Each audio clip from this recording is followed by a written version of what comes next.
Good morning students. Today we are going to solve the worksheet number 1 of the unit number 4. Now in question number 1, encircle the fraction in its lowest term. The first one is done for you. Okay, आपको question में जो fraction है you have to encircle the fraction. Encircle मतलब आपको उस fraction के ऊपर एक सर्कल ड्रॉ करना है जो फ्रैक्शन अपनी लोएस्ट फॉर्म में है. लोएस्ट फॉर्म मीन जैसे आपके पास यहाँ पे फर्स्ट पार्ट में 2/5 जो है इसको सर्कल किया है, इनसर्कल किया है. इट मीन 2/5 क्या है, लोएस्ट फॉर्म है. अब जैसे 4/10 क्यों नहीं है, क्योंकि 4/10 में देखो आपका फ्रैक्शन है 4/10. तो कोई भी फ्रैक्शन जब अब 4/10, अब मतलब आपने देखना है 4 और 10 दोनों इवन नंबर हैं और ये दोनों 2 के टेबल में आते हैं 4 और 10. ठीक है, मतलब इनको आप 2 से काट सकते हैं न्यूमरेटर और डिनोमिनेटर को. जब आप इनको काटेंगे तो 2 2 द 4 और 2 5 द 10, तो उनकी लोएस्ट फॉर्म आएगी 2/5.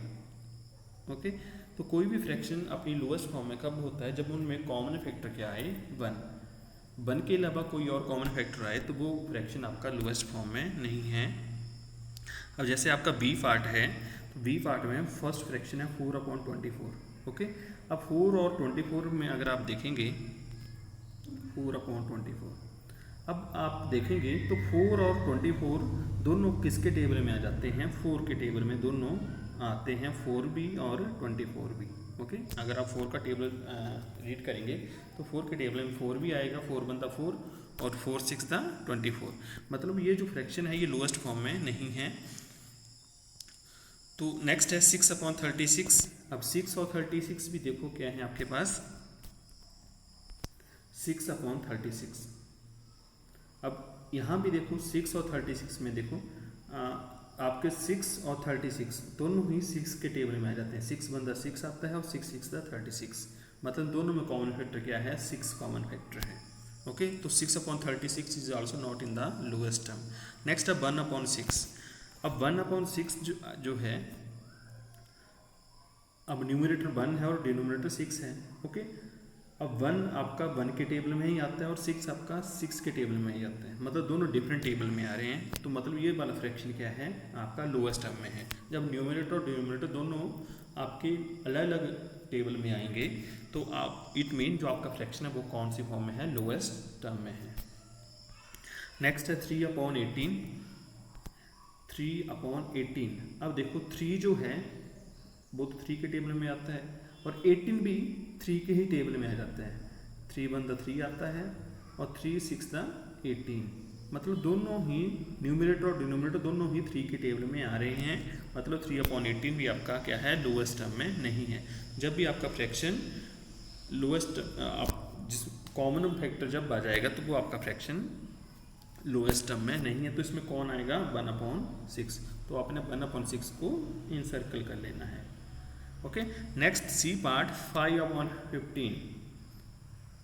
ओके, 5/15. अब देखेंगे 5 तो 5 के टेबल में आता है और 15 क्या 5 में टेबल में आता है. तो जब आप 5 का टेबल रीड करेंगे तो 5 3 दा 15.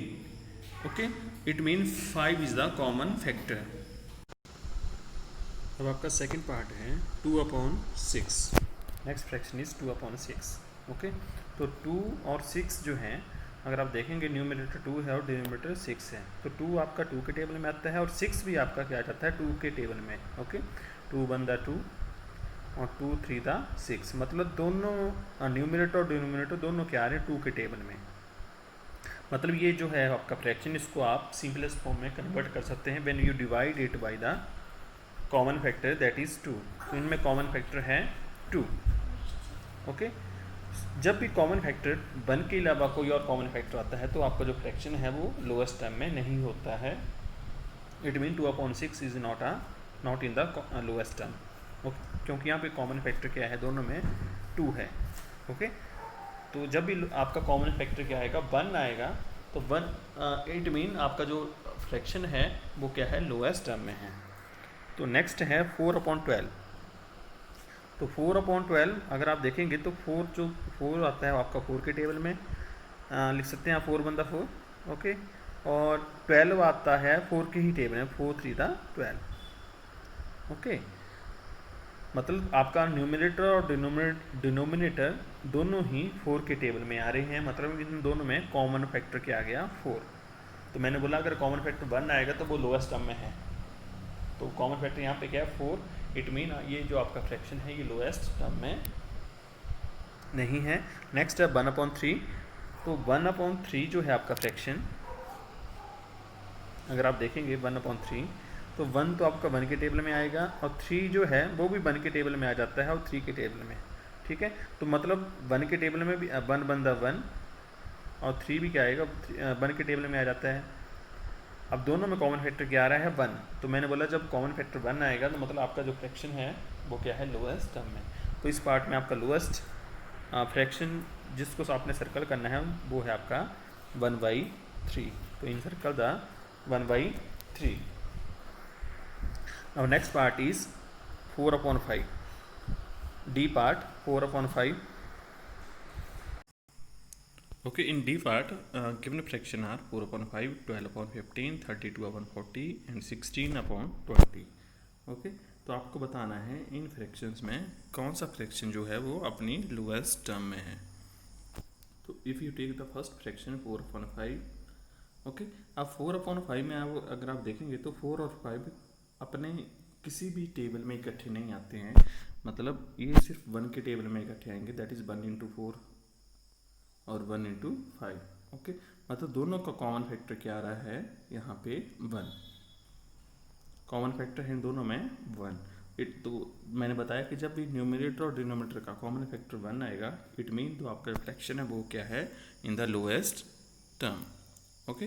तो इस पार्ट में आपका कौन सा फ्रैक्शन आएगा 4/5, तो आपने 4/5 को सर्कल करना है। अगर आप बाकी के फ्रैक्शन को चेक करेंगे तो वो आपके लोएस्ट टर्म में नहीं आएंगे, मतलब उनमें कोई ना कोई कॉमन फैक्टर आएगा 1 के अलावा। Next E part is 6/10, 24/40, 3/5 and 18/30। तो इसमें अगर आप देखेंगे तो 3/5 जो फ्रैक्शन है इसमें कॉमन फैक्टर आएगा 1, क्योंकि जो 3 और 5 सिर्फ 1 के टेबल में इकट्ठे आएंगे, ठीक है। That is 1 × 3 and 1 × 5। तो जब मतलब इनमें कॉमन फैक्टर क्या आ रहा है सिर्फ 1, तो जब कॉमन फैक्टर 1 आए तो इट मीन आपका जो फ्रैक्शन है वो है लोएस्ट टर्म में, ओके। और बाकी के जो फ्रैक्शन हैं वो हैं आपके लोएस्ट टर्म में नहीं, तो आपने 3/5 को सर्कल करना है। बाकी को कोई फ्रैक्शन आप लिख के देखो, जैसे 24/40 जो है, अब 24 और 40 जो है वो 4 के टेबल में भी आ जाते हैं। देखो 4 × 6 24 और 4 × 10 = 40, ठीक है। बर के टेबल में तो आएंगे, लेकिन ये 4 के टेबल में भी आ रहे हैं, बाकी 2 के टेबल में भी आ जाएंगे, ठीक है। मतलब इनमें कॉमन फैक्टर क्या आ रहा है 1 के अलावा भी और कॉमन फैक्टर आ रहे हैं, तो ये फ्रैक्शन आपके लोएस्ट टर्म में नहीं है, ओके। तो आपने फ्रैक्शन को सर्कल करना है। बी पार्ट में आएगा 1/6, सी पार्ट में आएगा 1/3, डी पार्ट में आएगा 4/5 और ई पार्ट में आएगा आपका 3/5। Question number 2, tick the those fraction which are in lowest term. तो अगर आप देखेंगे तो ये भी क्वेश्चन वैसे ही है, आपने जो फ्रैक्शन लोएस्ट टर्म है उसको टिक करना है। अब जैसे फर्स्ट है 6/10, तो अगर आप देखेंगे 6/10, तो 6 जो है वो 2 के टेबल में भी आ जाता है, 2 3 6, और 10 जो है वो 2 के टेबल में आ जाता है, मतलब दोनों में कॉमन फैक्टर क्या आ गया 2 आ गया, तो it mean it is not in the lowest term, तो इसको आपने क्रॉस करना है। नेक्स्ट 1/8, तो 1/8 जो है वो आपका वो लोएस्ट टर्म में है, ठीक है, क्योंकि 1 जो है वो 1 के टेबल में ही आएगा और 8 भी क्या 8 के टेबल में भी आएगा, 1 के टेबल में ही आएगा। और दोनों और किसी कोई और ऐसा टेबल नहीं है जिसके टेबल में दोनों ही इकट्ठे आ जाते हैं, मतलब सिर्फ 1 के टेबल में आते हैं, तो 1 इज़ द कॉमन फैक्टर। तो आपका 1/8 क्या है लोएस्ट टर्म में, तो आपने इसको टिक करना है सर बॉक्स के अंदर। नेक्स्ट है 13/15, तो 13 और 15 जो हैं ये भी लोएस्ट टर्म में है, क्योंकि ये दोनों कोई ऐसा टेबल नहीं है 1 के अलावा जिसके टेबल में ये दोनों इकट्ठे आते हैं, ठीक है। तो इनका कॉमन फैक्टर क्या आ रहा है 1, तो ये भी आपका लोएस्ट टर्म में आएगा। ई पार्ट, ठीक है, मैंने ए सी ई इस रो में देख लो आप पहले 21/15, अब आपका 21/15 जो है, अगर आप देखेंगे तो ये 3 के टेबल में आ जाती है। 3 7 21 और 3 इंटू 5 दोनों, मतलब 3 के टेबल में दोनों आपके न्यूमरेटर और डिनोमिनेटर आ रहे हैं, मतलब में 3 कॉमन फैक्टर है, मतलब ये आपका फ्रैक्शन लोएस्ट टर्म में नहीं है। ठीक है, तो इसको आपने क्रॉस करना है, आपने सिर्फ उन्हीं को टिक करना है जो लोएस्ट टर्म में है। नेक्स्ट है 5/32 बी पार्ट। तो 5 और 32 ये आपका लोएस्ट टर्म में आएगा, क्योंकि 5 और 32 सिर्फ 1 के टेबल में इकट्ठे आएंगे, मतलब इसमें सिर्फ कॉमन फैक्टर क्या आएगा, 1। ओके, तो 1 आपका 5/32 लोएस्ट टर्म में आएगा। 5/8 ये भी लोएस्ट टर्म में आएगा, क्योंकि 5 और 8 सिर्फ 1 के टेबल में ही इकट्ठे आते हैं और किसी टेबल में इकट्ठे नहीं आते हैं। 81/90 अगर आप देखेंगे, अगर आपको टेबल आते हैं, बेटा इन क्वेश्चन में मोस्ट इंपॉर्टेंट है कि आपको टेबल आनी चाहिए। 81/90 तो अगर आप देखेंगे तो ये तो बहुत सारे टेबलों में आते हैं, जैसे आप देख लो 9 का टेबल, 9 9 दा 81, सबसे बड़ा फैक्टर इनमें 9, ठीक है, कॉमन, और 9 इंटू 10 90, मतलब देखो ये 9 के टेबल में भी दोनों ही नंबर आ रहे हैं, मतलब इनमें कॉमन फैक्टर क्या आ गया, 9 भी कॉमन फैक्टर है, और भी आएंगे, 3 भी आएगा इनमें कॉमन फैक्टर। तो मतलब मैंने बोला जब आपका कॉमन फैक्टर से 1 आता तो वो आपका फ्रैक्शन लोएस्ट टर्म में आएगा, तो ये आपका लोएस्ट टर्म में नहीं है, तो उसको आपने क्रॉस करना है बॉक्स के अंदर। Okay, next 26/42। तो अगर आप देखेंगे तो 26 और 42 में ये दोनों ही 2 के टेबल में आ जाते हैं, जैसे 2 इंटू 13 26 और 2 इंटू 21 42, ठीक है, 2 के टेबल में दोनों आ रहे हैं, मतलब 2 इनमें कॉमन फैक्टर है, तो ये भी आपका फ्रैक्शन लोएस्ट टर्म में नहीं है। तो आपके लोएस्ट टर्म में कौन कौन आए, एक आया आपका 1/8, 1/8, ठीक है, 30/15, 5/32 एंड 5/8, ये हैं आपके फ्रैक्शन जो लोएस्ट टर्म में है, और बाकी बॉक्स के अंदर आपने क्रॉस करना है।